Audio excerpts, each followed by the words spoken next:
A few years ago, the Downtown Visioning Group, which is a group led by downtown business owners, started the road diet on Railroad Avenue to enhance walkability and the economic development potential of downtown.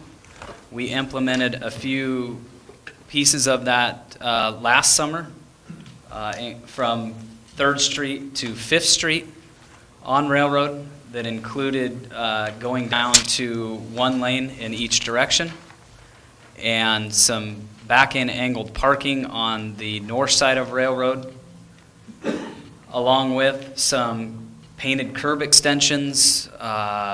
We moved parallel parking off of the curb to simulate a sidewalk extension also.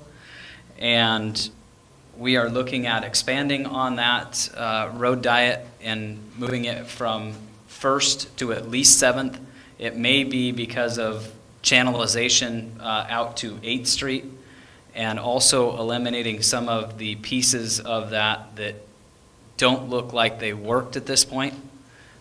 We were scheduled to implement the second piece of the road diet this spring, which would have been a traffic dot at 4th and Railroad that also didn't look like it was going to function very well. It was basically going to be a free-for-all with a painted dot in the middle of the intersection with no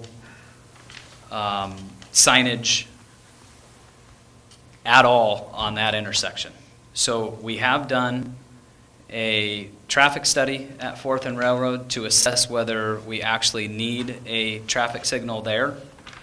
That was done a couple weeks back by a traffic engineer, Rick Perez, who is a seasoned traffic engineer. He's been in the field for about 30 years now. And through the city efforts, we got him information that he then gave us a response back to our questions that we had for him, whether we actually needed the traffic signal or not. So that is the first element of the road diet that we would like to make some changes to. It would be to eliminate the traffic signal at 4th and Railroad. And just to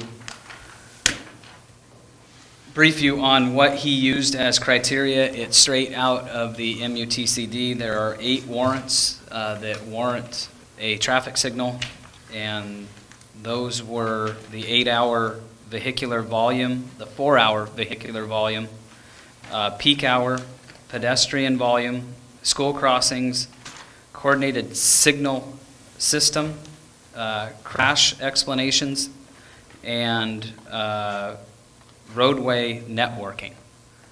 He did not find in any one of those 8 warrants that any one of them met criteria enough to warrant a signal at that intersection. We have done extensive outreach on this for the changes that we have listed. We have done 4 radio spots, 12 online posts. We have taken 2 staff trips up and down Railroad Avenue and visited business owners on 2 different occasions. We also had an online survey that we got 355 responses to. We have conducted 2 staff meetings, one of the leadership team and one of Public Works staff. 2 press releases. The speed trailer was on location down there in that area for 2 weeks. We had variable message boards in location for 2 weeks, and also the advanced warning signs that are still up out there in that area. So the other elements that we are proposing today are the elimination of the back-end angled parking, elimination of the painted curb extensions, expansion of the painted red non-slip crosswalks to extend from 7th to at least, or from 1st to at least 7th Street, and adding a center turn lane at every intersection. And we did ask the public through that survey and got some very good feedback. The red We asked 8 questions with that survey. The red non-slip crosswalks, 72% of the folks that took the survey were either like that or strongly liked it. The back-end angled parking, 69% disliked or strongly disliked the back-end angled parking. The painted yellow curb extensions were fairly indifferent. It was pretty mixed across the board. The adding pedestrian assistance was 67% liked or strongly liked. The 5-foot buffer between the traveled lane and the parallel parking was indifferent. The return to parallel parking was 68% liked or either strongly liked. And we also proposed lowering the speed limit on Railroad Avenue from 25 to 20. And we got a very negative response from that. People do not want to slow down to 20 miles an hour. That was 70% no on the reduction of the speed limit. So if you have any questions for me, I certainly will answer any of them that I can. I do. I don't. You don't? You? I am on the committee, so I have met extensively about this, so I would let you go.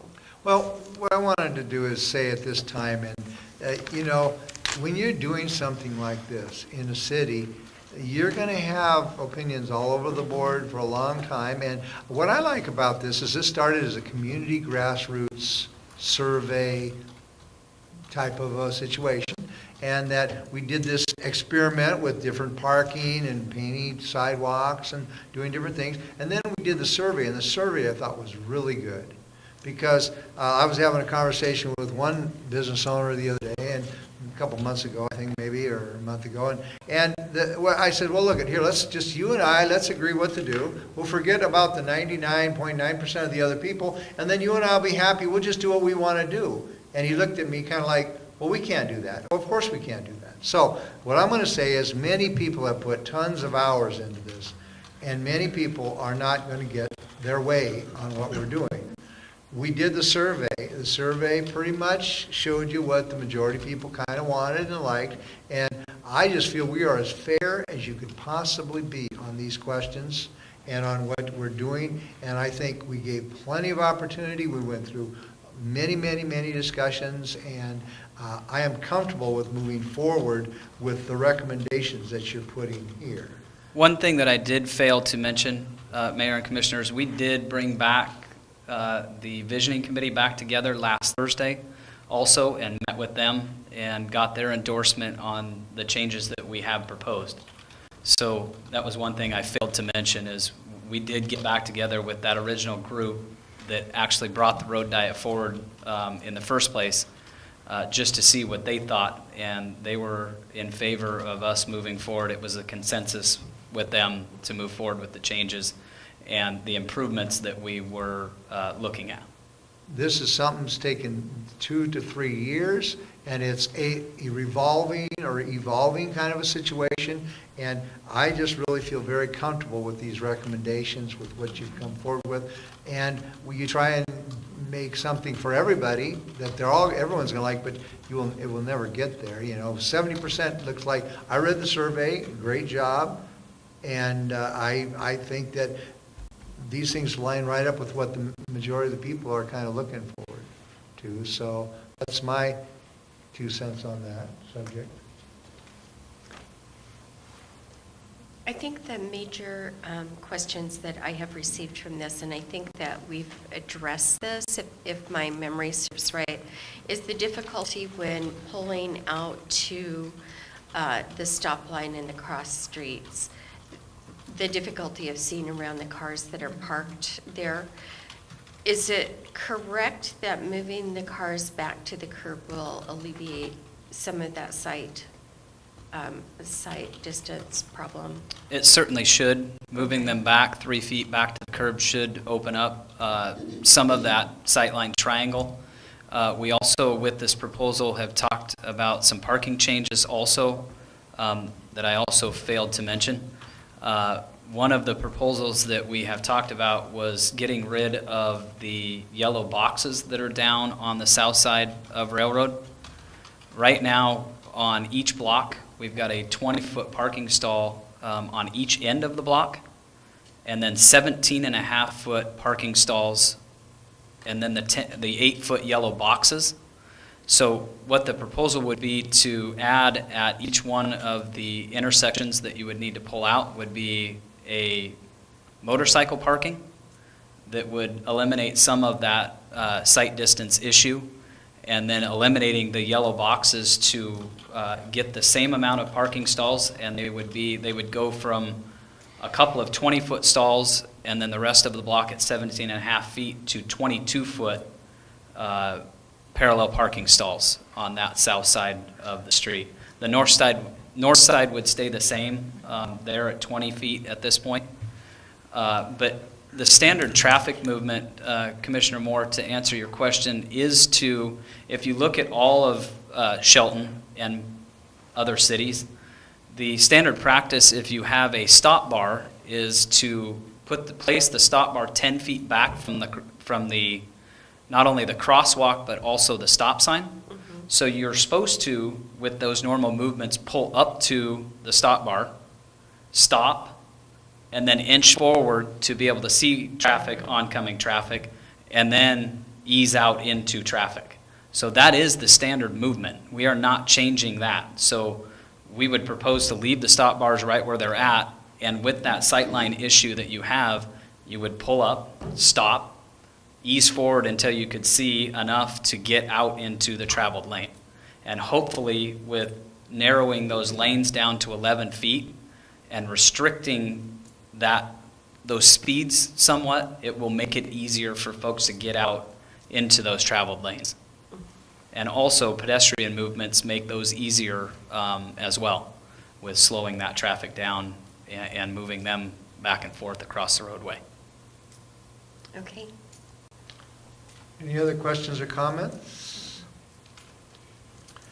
So at this point, do we concur that we can place this on the action agenda? Yes. Yes. Yes. Okay. Thank you. So at this point, what we're going to do is place it on the action agenda for April 24th, 2017. And so that concludes that